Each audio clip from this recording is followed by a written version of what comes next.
जिस बच्चे को सबने कमजोर समझा वो एक दिन सबसे बड़ी आवाज बन गया। स्कूल की घंटी बजी थी। बच्चे शोर मचाते हुए क्लास से बाहर निकल रहे थे। हंसी, भाग दौड़, खिलखिलाहट से भरा माहौल था, लेकिन उस भीड़ में एक चेहरा बिल्कुल शांत था। अर्जुन आखिरी बेंच पर बैठा हुआ, अपनी किताब पर झुका हुआ। किताब खुली थी, पर कई मिनटों से कोई पन्ना पलटा नहीं गया था। उसकी आंखों में एक अलग सी गहराई थी, जैसे वो सब कुछ देख रहा हो, सब कुछ समझ रहा हो, पर फिर भी चुप था। उसकी चुप्पी अब सबको आदत बन चुकी थी। कुछ बच्चों के लिए मजाक, कुछ के लिए बेपरवाही। कोई उसे पुकारता नहीं था, कोई उससे कुछ पूछता नहीं था। अर्जुन, अरे वो चुप रहने वाला लड़का। क्लास के बच्चे अक्सर कहते, इससे कुछ पूछो मत, जवाब नहीं देगा। डरपोक है यार, इसे तो अपनी आवाज भी सुनाई नहीं देती होगी। और कई बार टीचर भी कह देते, अर्जुन रहने दो, ये तो वैसे भी कुछ बोलेगा नहीं। लेकिन कोई ये नहीं जानता था कि अर्जुन चुप है, गूंगा नहीं। वो सबकी बातें सुनता है, बहुत ध्यान से। वो किसी की आवाज नहीं काटता, किसी की बात नहीं रोकता, किसी बहस में शामिल नहीं होता, लेकिन वो हर शब्द अपने अंदर समेटता जाता है। शायद इसलिए क्योंकि उसने वक्त से बहुत कुछ सीखा है, और वो भी चुपचाप। अर्जुन का घर छोटा था, एक कमरे का मकान, जिसमें एक तरफ सिलाई मशीन और दूसरी तरफ एक पुरानी दीवार घड़ी टिकी हुई थी। दीवार पर टंगी थी उसके पापा की तस्वीर। तस्वीर में मुस्कुराते हुए, लेकिन अब सिर्फ एक याद बन चुके थे। अर्जुन के पापा की कुछ साल पहले सड़क दुर्घटना में मौत हो गई थी। तब अर्जुन सिर्फ 8 साल का था।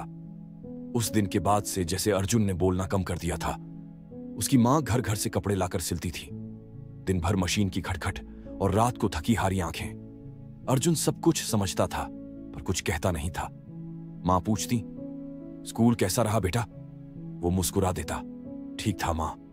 लेकिन मां जानती थी कि बेटा अंदर ही अंदर कुछ दबा रहा है। अर्जुन के पास कोई दोस्त नहीं था। उसका सबसे अच्छा दोस्त था उसका कॉपी और उसकी डायरी। उसमें वो सब लिखता था जो दुनिया से कह नहीं पाता। कविताएं, कहानियां, सवाल और कई बार सिर्फ खामोशी। एक दिन स्कूल में निबंध प्रतियोगिता थी। विषय था, मैं कौन हूं। अर्जुन ने उस दिन दिल से लिखा। अपने भीतर के सारे जज्बात एक एक शब्द में उड़ेल दिए। लेकिन जब कॉपी लौटी तो टीचर ने लिखा था, इतना सोचने की जरूरत नहीं है, तुम जैसे शांत बच्चों को बस पास होना चाहिए। वो लाइन तीर की तरह चुभ गई। उसने वो निबंध दोबारा कभी नहीं खोला।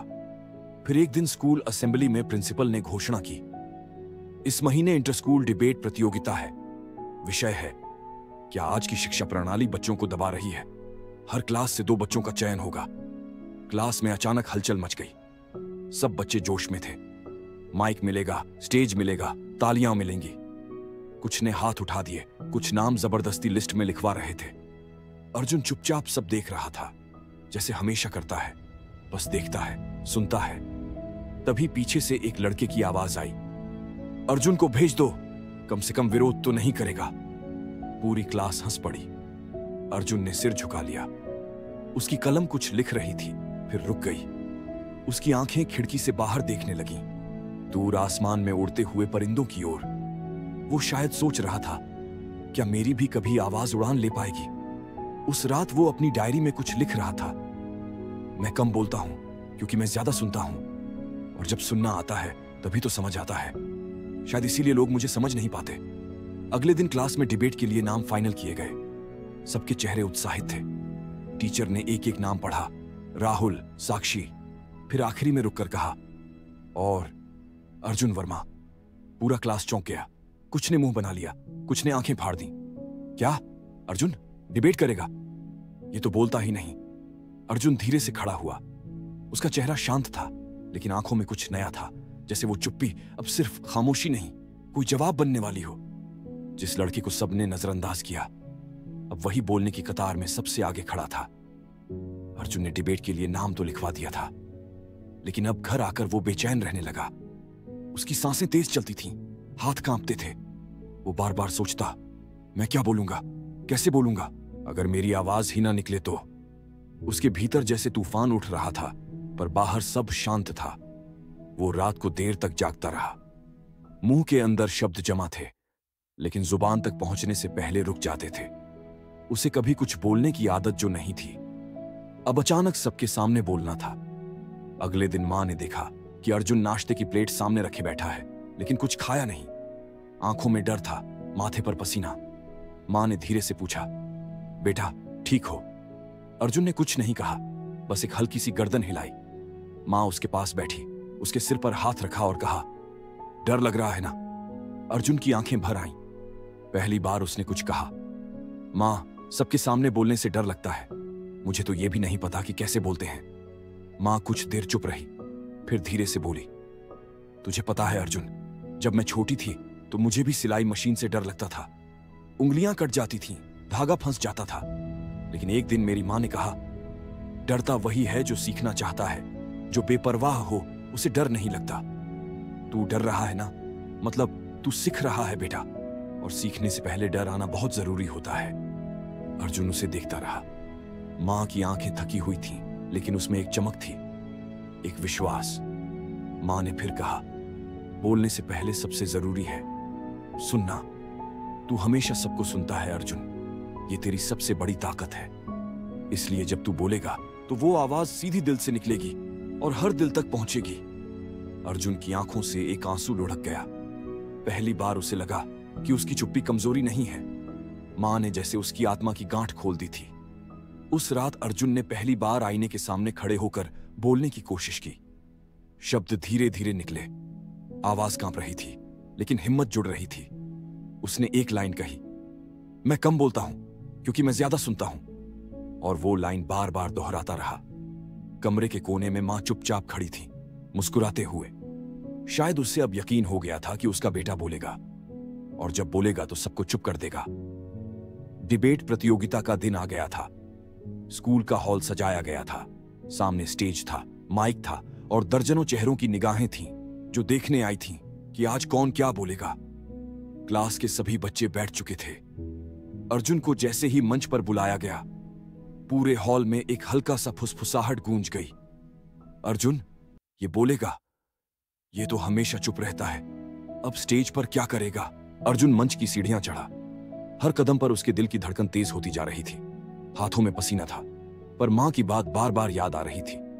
बोलने से पहले सबसे जरूरी है सुनना। वो माइक के सामने खड़ा हुआ। कुछ सेकंड तक सिर्फ खामोशी थी।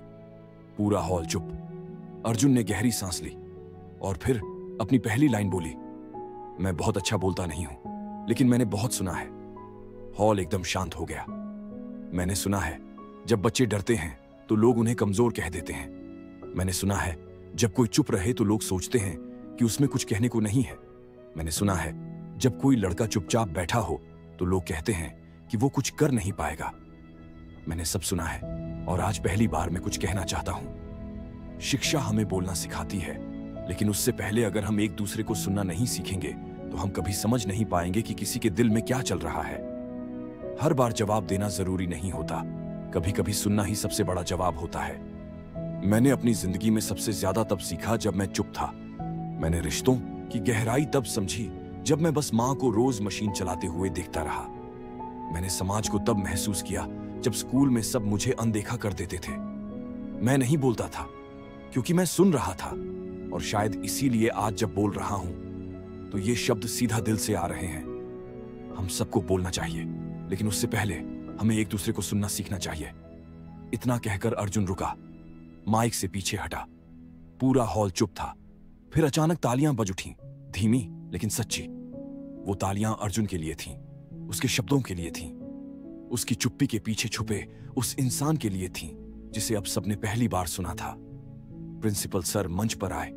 उन्होंने माइक पर कहा, आज एक लड़के ने हमें सिखाया है कि चुप्पी भी एक भाषा होती है, और वो भाषा बहुत शक्तिशाली होती है। हम बोलने वालों की दुनिया में रहते हैं, लेकिन आज हमें सुनने की अहमियत समझ में आई।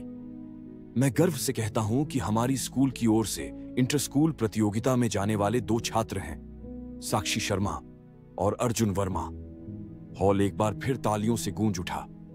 अर्जुन की आंखों में नमी थी, लेकिन चेहरे पर एक शांति थी, जैसे उसने खुद को पा लिया हो। क्लास से बाहर निकलते वक्त एक लड़का अर्जुन के पास आया और धीरे से बोला, भाई, मैं भी कुछ कहना चाहता हूं, पर डरता हूं। अर्जुन ने उसके कंधे पर हाथ रखा और बस इतना कहा, पहले सुनो। धीरे धीरे शब्द खुद बोलना शुरू। कर देंगे। अर्जुन अब भी पहले जैसा ही था, शांत, सरल, गहरा। लेकिन अब उसकी चुप्पी में कमजोरी नहीं, समझ थी। बोलो कम, सुनो ज्यादा, क्योंकि जो सुनना सीख जाता है वही सबसे बेहतर बोल पाता है। दोस्तों, अर्जुन की तरह हम सबकी जिंदगी में भी एक आवाज होती है, कुछ कहने की नहीं, सबको ध्यान से सुनने की। और जब सही वक्त आता है, वही खामोश आवाज दुनिया को बदल सकती है। अगर आपको ये कहानी दिल से छू गई हो तो इस वीडियो को शेयर कीजिए, ताकि और लोग भी समझ सकें कि बोलने से ज्यादा सुनना क्यों जरूरी है। ऐसी ही और सच्ची भावनात्मक कहानियां देखने के लिए हमारे चैनल स्टोरीज जो दिल को भाए को जरूर सब्सक्राइब करें। आपका एक क्लिक किसी और की सोच बदल सकता है।